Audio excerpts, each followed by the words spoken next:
Welcome to the Gentle Rebellion, where overwhelm is optional.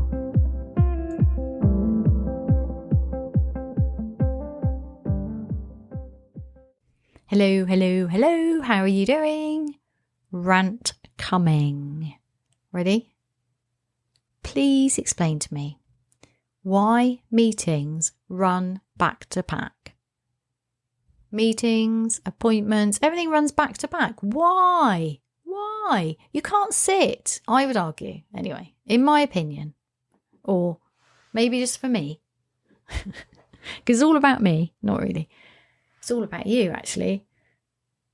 I can't sit for a meeting for an hour and then go into another meeting. I just can't do it. Can't do it. Even the days when meetings were in person. So I guess in a way it's easier to fidget, or you get time of movement between meetings. No, it doesn't matter whether in person or online. An hour's meeting followed by another hour's meeting. I would never, ever, ever book coaching clients back to back. In fact, I have very strict limits with gaps in between because I know how to be at my absolute best for my clients. It matters to me. It matters to me because I'm highly conscientious and full of integrity and love, which I know you are too, because that's who this podcast is for. Highly conscientious, big-hearted, highly driven. Is that a nightmare combination? Maybe, and that feels like a whole nother episode. However, let's go back to this meeting appointment thing. For me, right now, to do a really good job, I need space between clients, and I also limit how many clients I would see in a day. This is very, very important to me, and what time of day I see them so that I can be at my absolute best. It's very, very important to me because I only want to do an excellent job. That's just how I am. So I set things up in order to enable that to be so. Now, if I have days where I have too many meetings even with space between, it doesn't do me any good. It just doesn't do me any good. And those meetings become of less value.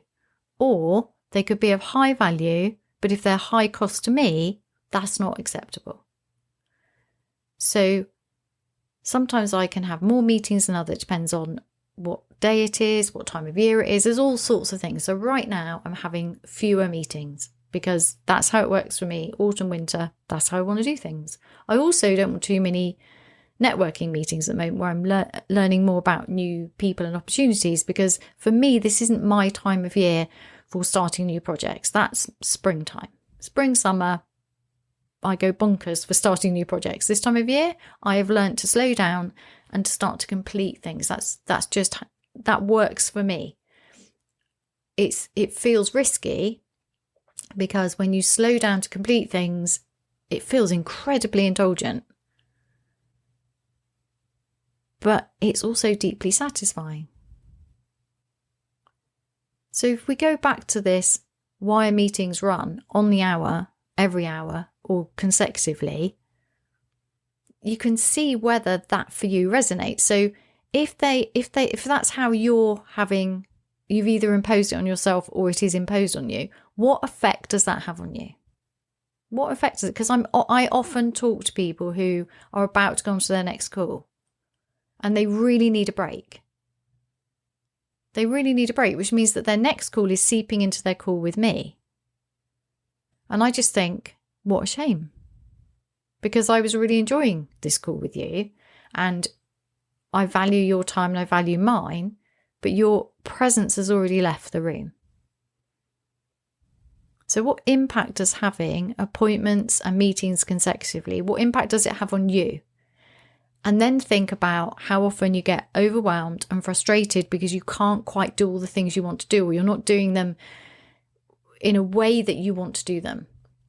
So whether that's getting overwhelmed and very compressed during the day with all the demands and not having enough space for yourself so that when you go home, you're either very the need to be distant from your partner or those you love so that you've got time to decompress, or snappy grumpy person comes out, or wailing banshee comes out, just because there's just not been enough space for you in the day.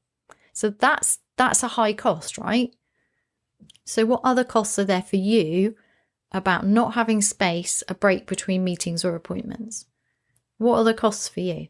So some of them are immediate, aren't there? That withdrawing from one meeting and not being quite present, and then not being fully present and prepared for the next meeting. That's an obvious performance cost, which if people aren't really present at the beginning and end of meetings, why are they back to back? Because it's not working. It's not working for anyone. Because if you have too many meetings and you can't be present fully at the beginning and the end, you might as well not be there. It doesn't make any sense.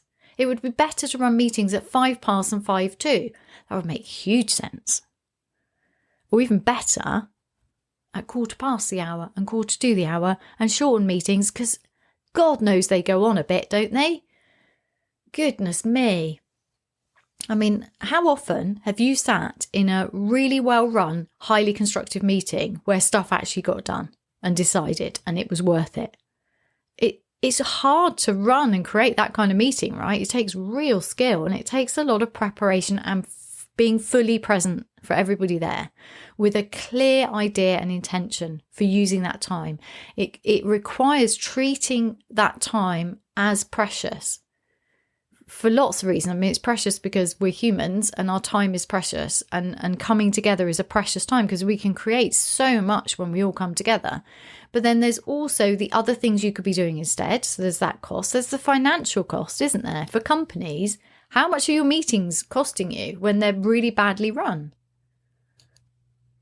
But the long-term stressy parts of it, where you're not able to shift between the demands of each meeting, or you are because you've learnt to cope because you're really good at your job and you just get on with it, and you can kick on through. You can do that. But you can do it. You can move from one meeting to the next and be kind of present, or get away with looking like you're present, and you're doing a good job, right? You've got it sussed.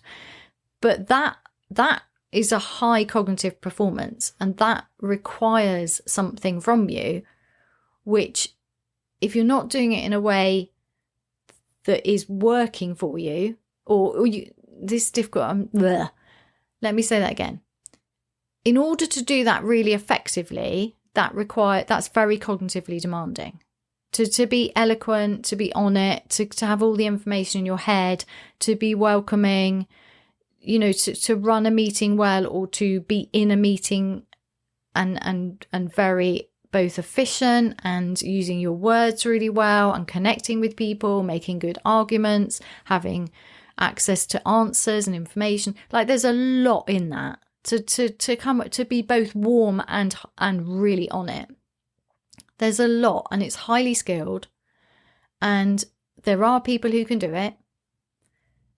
But what's the cost? So even if there's no cost in your performance, or no noticeable cost in your performance at the time, is there a cost later in the day? And only you know. And it's likely that it's different at different times. But it's worth considering. It's worth considering, is this costing me? And is there anything I can do about it?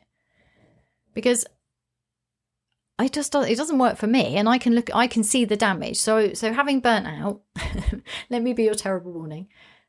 I can see the damage of pushing myself to go from one highly demanding cognitive task to the next over and over and over again. And I enjoyed the challenge of it, because you give my mind something to do and I can't think about anything else. And that's nice. Like, it's deeply rewarding to do those kind of hijinks cognitively. However, the cost for my body was very, very high. And that also resulted in costing me parts of myself that I then started to miss. Like the ability to switch off and just be present at home. The ability to hug my dogs even when I got home, because it was just too much. I just needed decompression. It's almost like I needed to go in a decompression tank, and just have like space. Give me space for myself.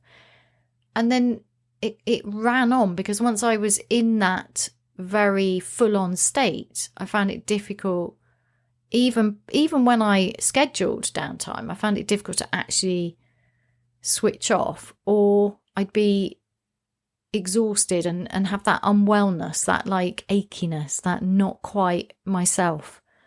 And I was also more sensitive, more reactive, very much more emotionally reactive.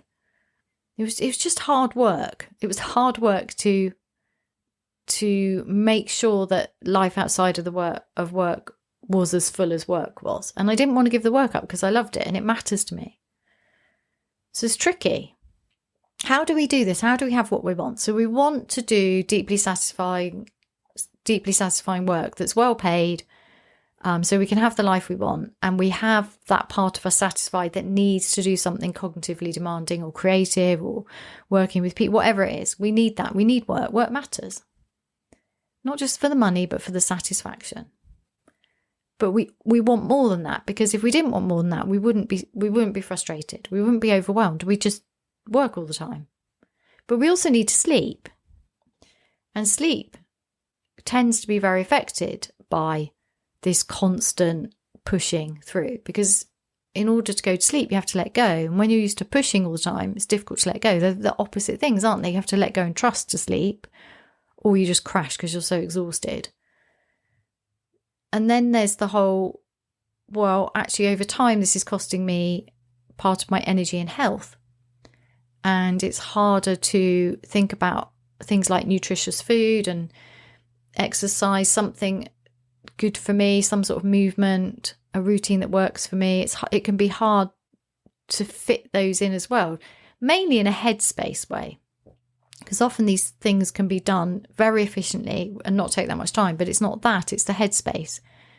It can feel too indulgent to then, when you've got lots of pressures at work, to be thinking, well, I also need to sort out food for the week that tastes good and is highly nutritious. That can just too much, right?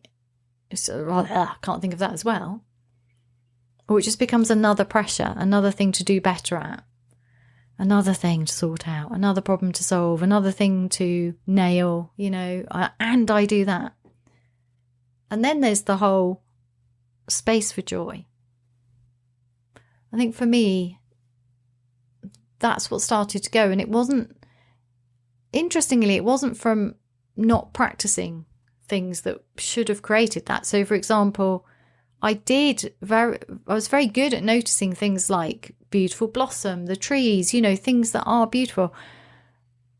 I've always been good at that, but it wasn't enough because I was just so squished. Everything just over time. So it's a cumulative effect of just getting used to pushing through and being very single-minded in order to do a very demanding job. It just squished me, so there was less space for joy. And particularly the thing for me is that thing where you lose your ability to laugh easily and have fun. That's it for me. Because laughter, that easy laughter, that, oh, look at me, I'm doing that stressy pants thing again. That ability to laugh gently at yourself, that you're noticing when I'm going into that very headstrong, cognitively demanding mode and it's overriding everything else as if it's the most important thing in the world. That matters. And it's so what seems to be going on here is that if we push too hard at pushing on through, getting into survival mode, even if it's fun, even if it's really rewarding and we're helping lots of other people and we're absolutely nailing it at work, if we can't switch between modes easily, that's when we lose the ability to have that other mode, because we just don't have an off switch. We lose the off switch. If there's space between meetings, you can move between those states in minute ways, which make all the difference. But if there isn't space between meetings, you're having to push out for that space. You're either having to leave a meeting early, which is, we all know, is really hard, or just turn up a bit late. And I bet most people are just turning up a bit late, which then what you get is a chaotic start where actually people are on a Zoom meeting and they're just waiting for people. Now, if the meeting started promptly at 1/4 past the hour and people just got used to being expected to turn up, be fully present and on it, and it was run well and it was really welcoming, wouldn't that be better? Just asking. I don't know. Well, I do know. I know what works for me, but what works for you? So my rant is this. Why do meetings run back to back? Why? What does it do? What purpose does it serve? What's it costing? And is there a better way to do it? And if you can't change your appointments because you don't have control over your calendar, how are you coping with the need for a bit of space between appointments? What are you doing? And is there anything else you can do that would be more effective? So just a quick plug for the 1 minute mark audio, if you haven't already got it. That's a 1 minute reset, which a lot of people do use between meetings because there isn't any time between meetings because they do run back to back. And that's really helpful. You can get that by going to my website, heidimark.co.uk, or clicking the link underneath this episode. And just give it a go. See if it works for you. Tends to create space. So, meetings. How are they affecting you? If you run your own schedule, can you try suggesting different meetings, different meeting start times? Might be worth a try. I'd love to know how you get on, and if this resonated with you, please do let me know. Have a great week.